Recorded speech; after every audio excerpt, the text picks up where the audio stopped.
I grew up in a Catholic family, and throughout my life, discernment wasn't really a thing. And it wasn't until I got to college, someone came up to me after Mass and said, "Have you thought about a vocation to the priesthood and religious life?" This feeling kept coming back. And every time I pushed it off, it kept coming back stronger. Growing up, I had a very strong intellectual knowledge of my faith. I knew my charisma really well. I knew that we were broken, and we needed Jesus, and I knew the sacraments. And then at Mass, when I was 4 years old, I was asking Jesus what he wanted for my life, and I heard the words, "Aiden, feed my sheep." I had a lot of suffering in my life, and so I started to say, "Jesus, you say you love me, but I don't see it in my life." And so I stopped receiving the Eucharist, and I stopped going to confession, because I didn't believe he forgave me.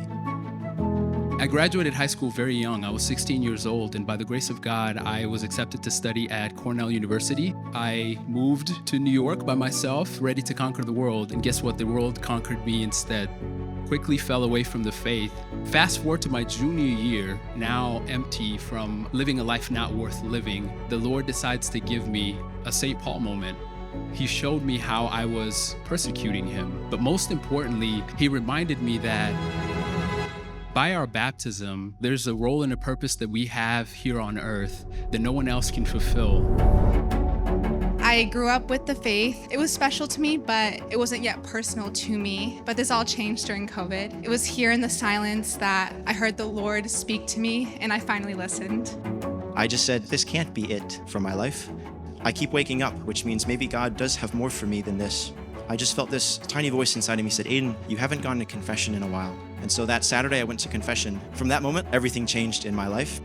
I still didn't know what I wanted to do with my life, and so I brought it to prayer and I said, "Jesus, what do you want from me?" Again, just like when I was 4 years old, he said very clearly, "Aiden, be a priest."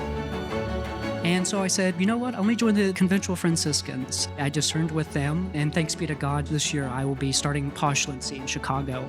My vocation director told me about Labouré, so I had some educational debt. And he told me about Labouré. I said, absolutely, let's do this. I was a little scared, but he said, it's going to be worth it.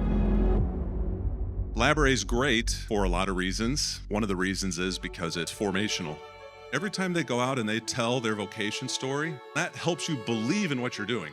It was uncomfortable at first, but then I remembered something that John always says, the money is the means to an end. It's about relationship.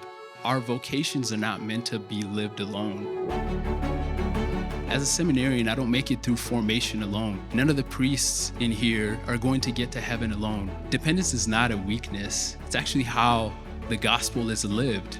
I just had this feeling that the Lord was asking me to be his. I was scared. I had my own plans and this was not in them, but I trusted that he would lead me where he wanted me to be.